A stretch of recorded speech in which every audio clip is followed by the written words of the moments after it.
በኢትዮጵያ በጤናው ዘርፍ ከሚስተዋሉ ችግሮች መካከል አንዱ የመድኃኒት አቅርቦት በመሆኑ ችግሩን ለመፍታት ከተለያዩ ባለድርሻ አካላት ጋር በአርባ ምንጭ ከተማ ውይይት እየተደረገ ይገኛል። የመድኃኒት አቅርቦት ችግር የቆየ ችግር ከመሆኑ ጋር ተያይዞ ችግሩንም ከባለድርሻ አካላት ጋር በየዓመቱ መወያየት አስፈላጊ እንደሆነ ነው የኢትዮጵያ መድኃኒት አቅራቢ አገልግሎት ዋና ዳይሬክተር ዶክተር አብዱል ቃድር ገልገሎ የተናገሩት። የሁሉም ባለድርሻ አካላት ትብብር ጥንካሬ ካልመጣ የምንፈልገውን ግብ የምንፈልገውን መድኃኒት የምንፈልገውን ሕክምና ግብዓት ለእናቶች ማድረስ እንቸገራለን። እንግዲህ ተቋማችን በአዋጅ 1354 ከተቋቋመ ወዲህ ሰፋፊ ስራዎች እየሰራ ነው። አንደኛው ዘንድሮ እየተገበርን ያለነው ውል የተገባለት አቅርቦት ስርዓት ነው። የተቋማችን አዲስ የግዢ ስርዓት መመሪያዎች ወደ ስራ የገባበት አመት ነው።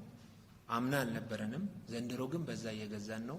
መድኃኒት ለሰው ልጅ የሚሰጠው ጠቀሜታ የጎላ ከመሆኑ ጋር ተያይዞ ሁሉም ባለድርሻ አካላት በጋራ በመቀናጀት ትኩረት ሰጥቶ እየሰሩ መሆናቸውን ነው ዳይሬክተሩ የገለጹት። መድኃኒት ከሁሉ በላይ ቅድሚያ ተሰጥቶ ሲሰሩ የነበሩ ባለድርሻ አካላት ሰፊ ናቸው። ስማችሁን ዘርዝሬ ግን መጥቀስ አልፈልገውም።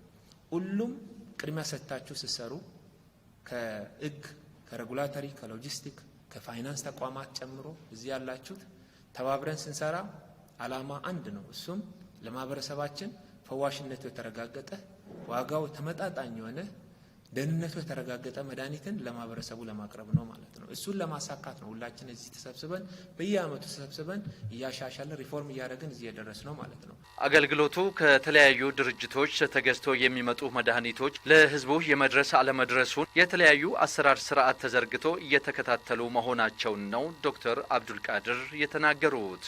የጤናውን ዘርፍ ሪፎርም ማድረግ በመቻሉ በዘርፉ ይታዩ ከነበሩ ሕክምና ችግሮችና የሞት ምጣኔን ማስቀረት እንደተቻለ ነው የጤና ሚኒስትር ዴኤታ ወይዘሮ ፍሬህይወት አበበ የተናገሩት። ለባለፉት 30 ዓመት በላይ ሲያገለግል የነበረውን የጤና ፖሊሲውን ስንቀይር ያመጣው ውጤት መከላከል መሰረት ያደረገ የሕክምና ስርዓት ላይ ፎከስ ያደረገ ስለነበረ በመከላከል ውስጥ የተከላከልናቸው በጣም ዘርፈ ብዙ ህመምና ሞቶችን ሊያስከስቱ የሚችሉ በሽታዎችን መከላከል መቀነስ የቻልን ቢሆንም ህብረተሰቡ አሁን ካለው የአኗኗር ስርዓት አሁን ከደረስንበት የእድገት ደረጃ አንጻር አክሙ የማዳን አቅም ደግሞ ትኩረት የሚፈልግ ስለነበረ ፖሊሲያችን መከላከልና አክሙ የማዳን አቅምን ትኩረት ያደረገ የፖሊሲ ለውጥ አድርገን ባለፈው ዓመት አስጸድቀናል።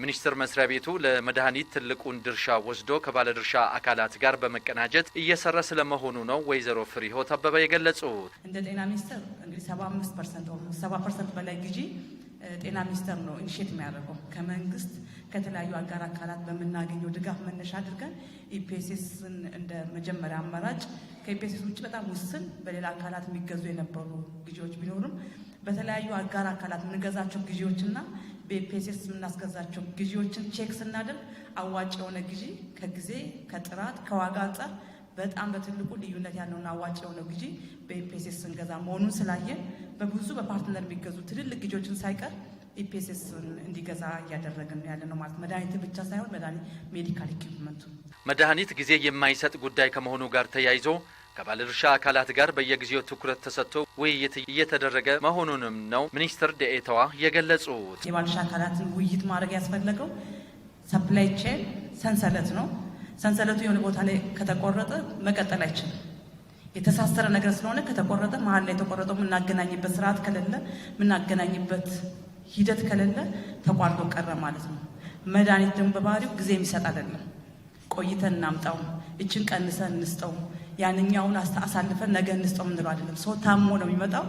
ለመዳን ህመም ስቃይን ለመቀነስ አካል ጉዳተኝነትን ለመቀነስ ወጪን ጭምር ለመቀነስ አስቦኛ ጋር የሚመጣ ማህበረሰብ እዚህ ውስጥ ያለን ሰዎች ነገ ዛሬም የተለያየ መድኃኒት የምንጠቀም ይኖራል። ነገም ከነገ ወዲያ የምንፈልገው ነገር ነው የሚሆነውና ጊዜ የሚሰጥ አይደለም።